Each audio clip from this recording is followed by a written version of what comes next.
What is up? What is up, players? Thank you for tuning in to another review, and this time it's for my Dragon Ball heads. And whom we have here is none other than the Tree of Might's greatest villain, Turles, aka Tulece. Don't quote me on that. I don't know. I don't think that's how you pronounce his name in Japan. This was a site exclusive, a P Bandai website exclusive that launched back in August. Went up for pre-order back in August. Started shipping out early February of 2023. Kind of a random release, in my humblest opinion. I would have liked to have seen other villains, but I'll take it. So let's take a look to see at what Turles has to offer. You unfortunately won't be able to find this at retail. You can only find this at resale, of course. And last I looked, I think Big Bad still has them for 115 bucks. So hopefully you get an idea on whether to justify that price on a Turles or not if you're still missing him. Anyways, let's pop this bad boy open and take a closer look. Alright, so let's take a look at the accessories department. So of course my boy here comes with an array of hands and faces and an effect piece, thankfully. So you can't have a Dragon Ball figure without a pair of fists. So he comes right out the box, he comes with this pair of fists. And you can see his Saiyan armor there. Then he comes with these Ki Blast hands. These are pretty dope. I'm going to say this right now. This is probably the first Dragon Ball figure I've seen with great paint applications in quite a while. Excellent. Yeah, you'll see when we get to the figure. Here are some more expressional / Ki Blast hands. So these are pretty neat. Hopefully you guys can tell, but yeah, the paint. There's definitely some shading across the hands themselves and across the figure. These hands are the exact same thing as those last ones. The only difference, come on, focus. The only difference is they have peg holes on them. Wow, that was terrible. They have peg holes on them, and of course, what that means is he does have a Ki Blast. And then here's another hand with his Tree of Might fruit, and there is some slight different tones of oranges on there, but yeah, pretty dope that they gave us the little fruit. Now, speaking of the Ki Blast, so here it is. For those that play Tenkaichi, I believe this is known as the Kill Driver. So this is Kill Driver effect, which is pretty dope because it has two different little peg stands. So one that has an L shape and the other one's just erect. That's what she said.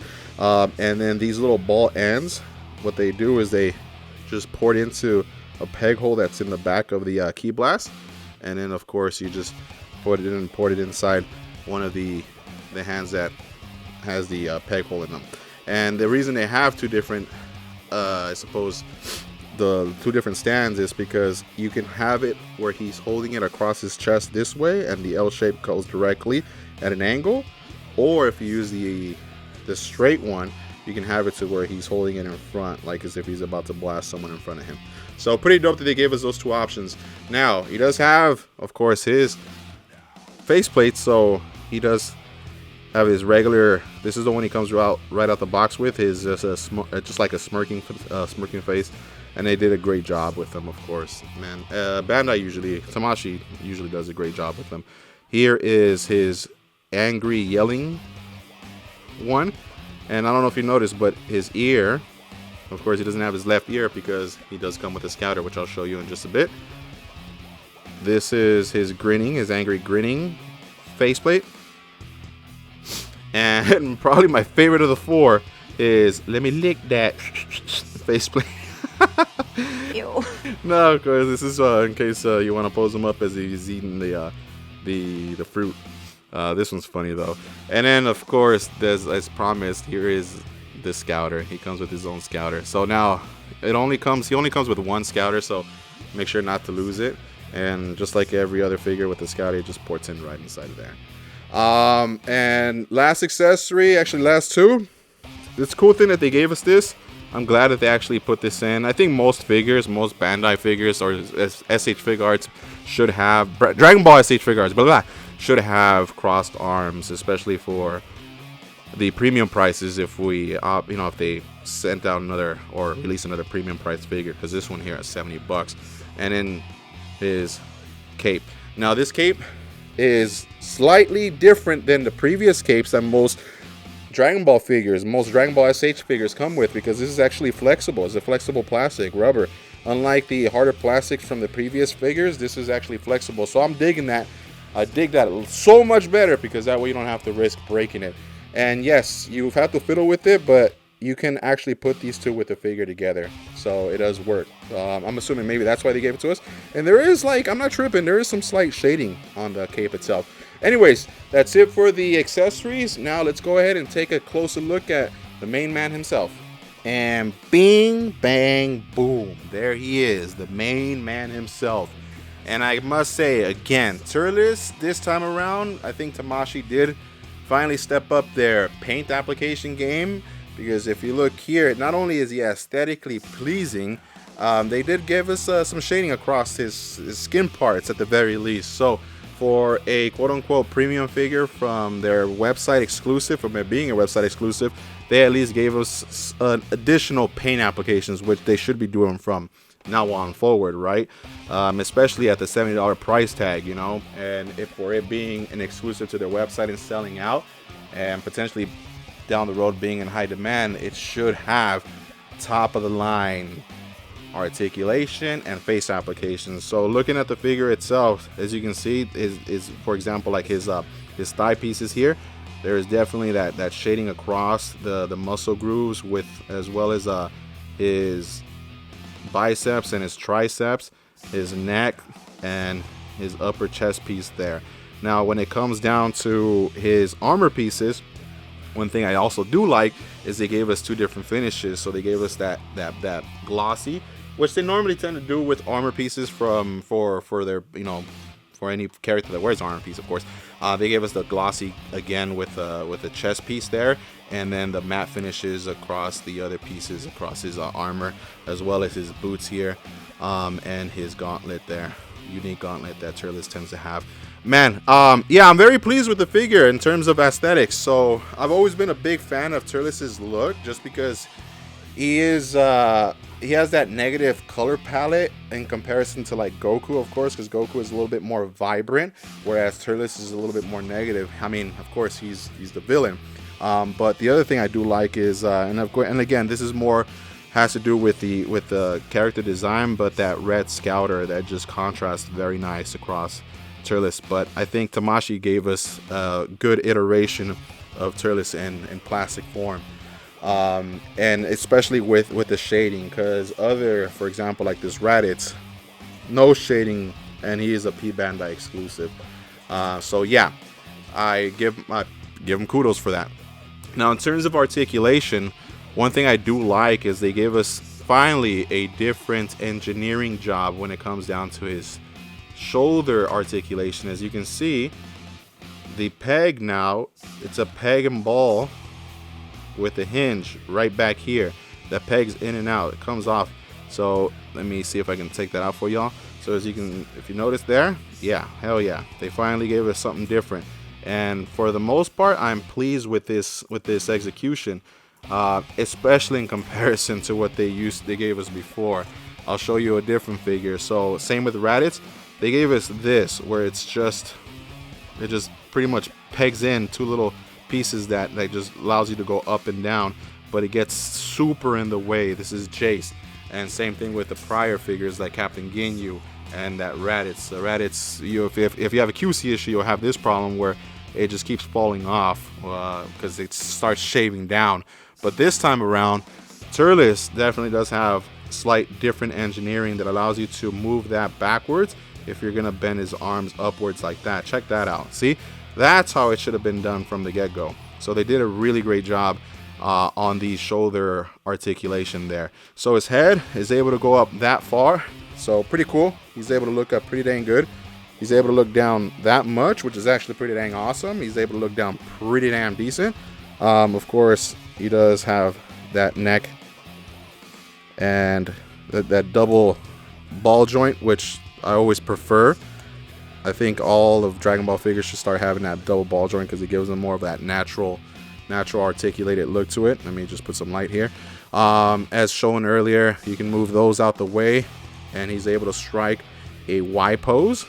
check that out. See, man, I'm liking this. I love that they gave us this different kind of engineering on the shoulder joints. I mean, on the shoulder armor there. He does have butterfly joints, of course. Now, these butterfly joints, I'm actually digging as well.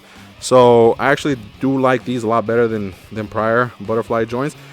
There's that little nub back there, but no big deal because the shoulder armor gets that, just blocks that out the way. I'm not sure what that little nub signifies. Let me get a closer look. Oops. I'm not sure what that little nub signifies, but it doesn't get in the way if you put the armor to block it out. Apologies there. Double elbow, of course, and then that ball and peg for the wrist. Tamashii always does a really great job with the articulation on Dragon Ball figures, so everything else should be top notch. Upper torso goes back that far, bends forward that mount. You got the waist cut that allows you to rotate. Be careful, don't take this with you when you're rotating his waist. Make sure you let go of that. Of course, that articulation is very similar to the prior figures. This just moves up and down. He's able to kick forward that amount, able to kick backwards not too much. Upper thigh cut, double knee joint, and ball joint that allows you to move and swivel his ankle with that toe cut. So overall, I'm pleased with this figure, especially because of the shading. Aesthetically, the shading gives it that extra oomph. So I'm definitely not regretting the purchase of this figure, and the articulation is far superior due to that shoulder armor. But anyways, let's go ahead and put them aside with some other figures from the line and some other figures from other lines. All right, comparison time. So let's size them up real quick. Now, to the top of his head, not counting the long strands of his hair, looks to be about 5 3/4. Whereas to the top of the longest strand of his hair looks to be about 6 1/4, which makes it what, like 16.5 centimeters, if I'm not mistaken. 16.5 centimeters. So compare them just to some other P Bandai exclusives, the ones that I showed earlier. There is Jace. So this is, of course, SH Figuarts Jace and SH Figuarts Raditz. So he's definitely smaller than Raditz, but a lot bigger than Jace. All three of them are beefy figures, but as you can see, there is definitely a difference in between the quality overall between these three figures, and all three of them are P Bandai exclusives. So I gotta say, Turles does definitely bring in better quality overall due to the articulation, the engineering. They learn from their mistakes, and more so the paint applications. So kudos. Here we have him next to SH Figuarts Goku. So this is the one that released before the Heroes version. So this is the Saiyan Raised on Earth version Goku. And of course Bardock. The three characters with similar hairdos.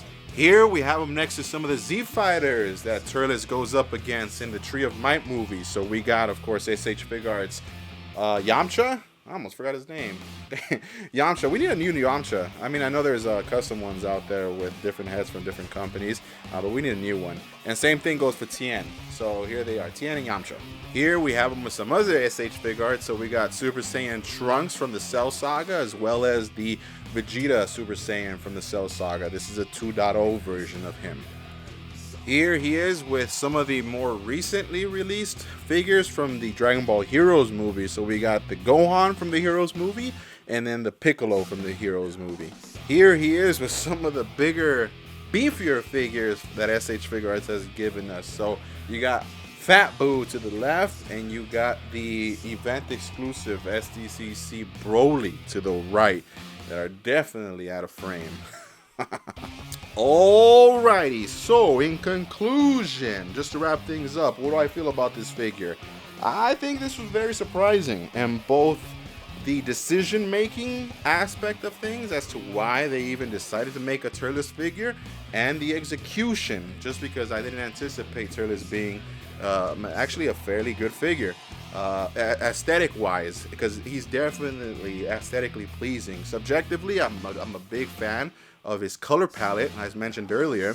I just think it has a striking presence because I just always like that whole, evil Goku version of things, even though he doesn't have a huge impact into the story since he was just in the movie and not the show. But objectively, I mean, yeah, it's ultimately a good figure. The engineering on the shoulder pads is a lot better, a lot superior than previous releases or previous figures that had them. And the shading across the body is pretty dope. But I think do I think it could have been better? Yes, of course. I do think it could have been better. They could have put a lot more shading into the figure, some different tones of black across his hair. But maybe down the road they'll do that. But yeah, this is at the $70 price range when it came out during the release, the original release.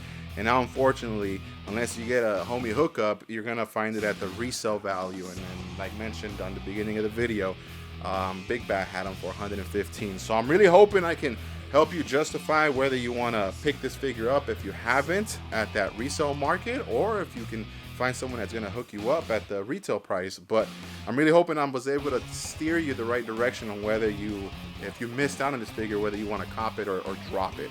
But I'm very pleased. I'm a big Dragon Ball fan, so I try to cop all the Dragon Ball figures that come out that Tamashii has released. Yeah, Tamashii releases, I stick with SH Figuarts in this case. But yeah, hopefully you liked this video. If you did, please hit that thumbs up button. If you haven't subscribed, I'd recommend subscribing, just because I release tons of different videos, of course, of my collectibles and blah blah, whoop-de-whoop. If you like my content, just, think about subscribing. And let me know what y'all think. Comment on the comment section below what y'all think about this figure, and give me some feedback on the review. Other than that, this is Pancho from Pancho's Palace, and I am out.